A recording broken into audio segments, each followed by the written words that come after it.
Hi intellectuals, welcome to our channel. In today's video, we will learn about the nature and the basis of international law through a question. Let's get started. The question is in the format of assertion and reason. The assertion given is international law is not a law, and the reason given is states do not accept international law. So there are four options given. Option A, both A and R are true. Option B, both A and R are false. Option C, A is true but R is false. And option D, A is false but R is true. So before answering this question, now let's have a brief discussion about the nature and the basis of international law. The term international law was coined by Jeremy Bentham in 1780. The term international law is also synonymous with the term law of nations. In simple words, it is a body of rules and principles which regulate the conduct and relations of the members of the international community. There are some standard definitions which has been given by various prominent jurists. Among them, we will be discussing about two important definitions, the definition of Oppenheim and the definition as given by Stark. Oppenheim has defined international law as the law of nations, or international law is the name for the body of customary and conventional rules which are considered legally binding by civilized states in their intercourse with each other. But however, this definition was not adequate or satisfactory, and it was subjected to criticism on the following grounds, such as in the definition, the term state alone was used, but not only states but also certain public international organizations also have certain rights and duties under international law, though they may not have all the rights and duties as that of states. And the term civilized states, which is used in the definition, was also criticized. Apart from that, it is widely recognized that international law consists of not only customary and conventional rules but also of general principles of law. So, in the view of the changing character of international law, the above definition was revised in Oppenheim's International Law 9th edition 1992 as international law is the body of rules which are legally binding on states in their intercourse with each other. These rules are primarily those which govern the relation of states, but states are not the only subjects of international law. International organizations and to some extent individuals may also be subjects of rights conferred and duties imposed by international law. So this definition is almost similar or identical to the definition which was given by Stark. Now let's see what was the definition given by Stark. So according to Stark, international law was defined as that body of law which was composed for its greater part of the principles and rules of conduct which the states feel themselves bound to observe and therefore do commonly observe in their relations with each other, and it also included the rules of law relating to the functioning of international institutions or organizations, their relations with each other and their relations with state and individuals, and certain rules of law relating to individuals and non-state entities so far as the rights and duties of such individuals and non-state entities are the concern of the international community. This definition, which is given by Stark, may be regarded as an appropriate one since it takes into account the changing character of international law and it also truly reflects the present position of international law. For instance, the mention regarding non-state entities. Today, we all are aware about the significance or the impact which the non-state entities create. For example, Hamas, which is a non-state entity, is at war with Israel. Similarly, in Afghanistan, we can take the example of Taliban, which is also considered as a non-state entity. Thus, with the development and evolution of international law, the subjects of international law have also evolved or changed. For example, initially, state alone was considered as the subject of international law.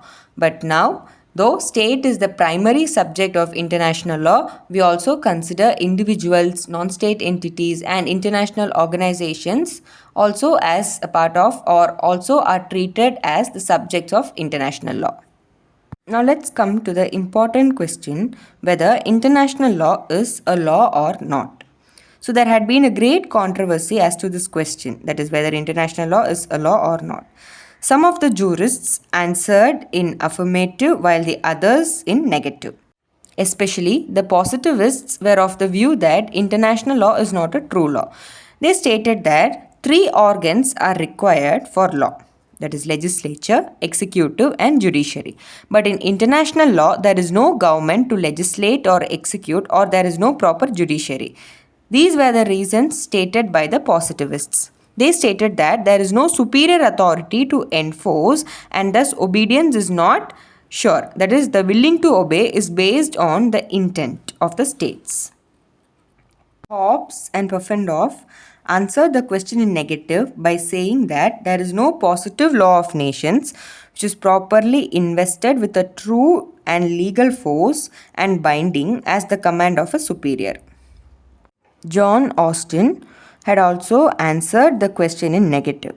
According to him, international law is not a true law, but a code of rules and conduct of moral force only. He holds that international law is no law as it does not emanate from a law-giving authority and has no sanction behind it. He opined that law obtaining between nations is not a moral force only. He holds that international law is no law as it does not emanate from a law-giving authority and has no sanction behind it. He opined that law obtaining between nations is not a positive law but only a law set by general opinion, and the duties imposed under it are enforced by moral sanction. Thus, Austin described international law as a positive morality, or in his words, it is a positive international morality which consists of opinions or sentiments among nations generally. According to Holland, international law is the vanishing point of jurisprudence. On the other hand, jurists like Hall and Lawrence had answered the question in affirmative. According to them, international law is habitually treated and enforced as law, like certain kind of positive law. It is also derived from custom, and precedent forms a source of international law. So the sources of international law are given under Article 38 of the Statute of ICJ. Even Sir Frederick Pollock had pointed out that the only essential conditions for the existence of law are the existence of a political community and the recognition by its members of settled rules binding upon them in that capacity. In today's world, international law seems on the whole to satisfy these conditions. We now have the United Nations and the other international organizations which performs the legislative and the executive as well as the judiciary functions in the international arena. For example, with respect to the judiciary function, we all know that the International Court of Justice is an important organ of the United Nations and is the primary or the principal judicial organ. So thus, the conditions which were required as pointed out by the positivists have been found in today's world. So to some extent, all the conditions which are required for a law to be treated as a valid law has been satisfied by the international law. But yet, there are certain restrictions and limitations because we cannot make international law strictly applicable to the states.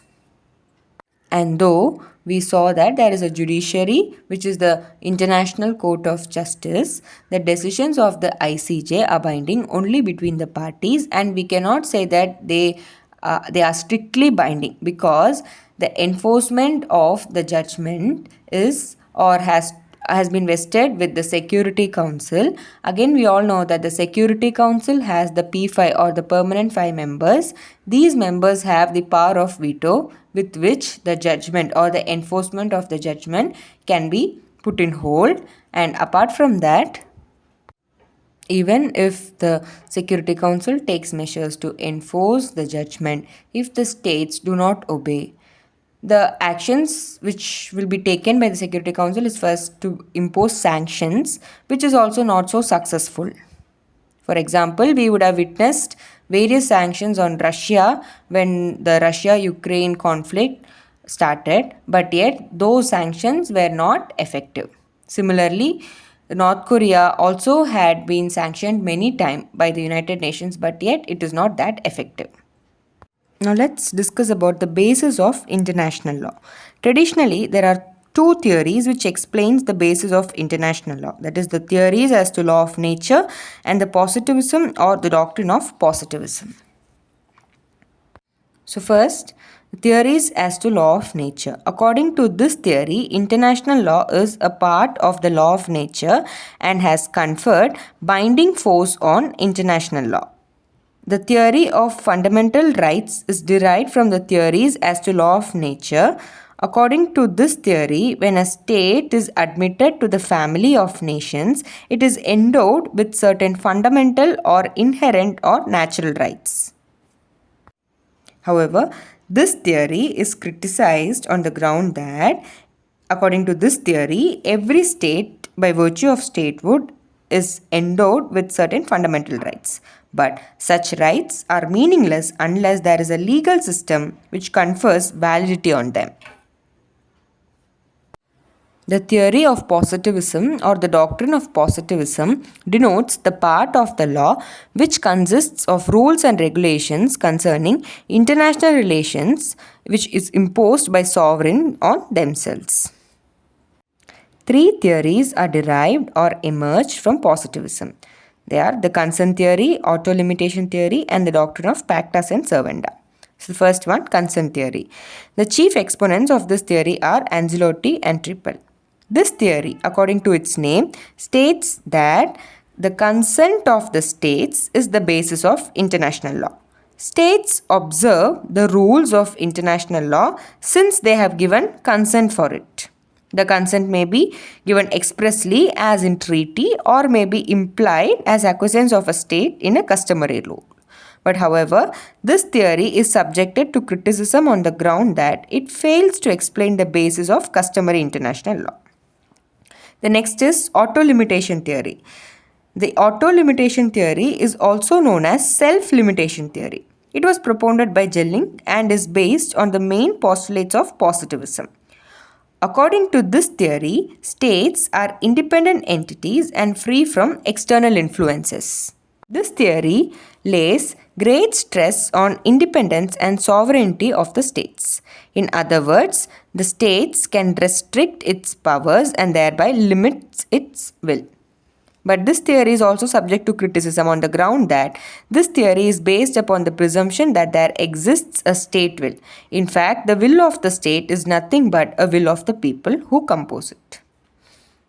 The next is the doctrine of pacta sunt servanda. It is a doctrine which had been borrowed from the Roman law and has been adopted as a principle which governs treaties in international law. According to this doctrine, the parties to a treaty are bound to observe its terms in good faith. In simple words, pacta sunt servanda means binding on good faith. It is given in Article 26 of the Vienna Convention on Law of Treaties 1969. But however, this theory is subject to criticism on the ground that the principle of pacta sunt servanda is far from truth because it fails to explain the binding force of customary rules or principles of international law which are not based upon agreements between states. The main object of international law is to maintain international peace and security, and it also aims to promote friendly relations among the member states. In today's world, international law is inevitable. Now let's get back to the question. So the assertion was international law is not a law, and the reason was states do not accept international law. So from the above discussion, it is very clear that international law is a law. So A is false. And the reason which had been given is that states do not accept international law, and again it is also false. So the correct option would be option B, that is both A and R are false. So, from today's discussion, I hope that you all would have become clear regarding the nature and basis of international law. If you have any doubts, kindly put it in the comment section. Do follow the Courtroom Intellectuals for more updates. Thank you.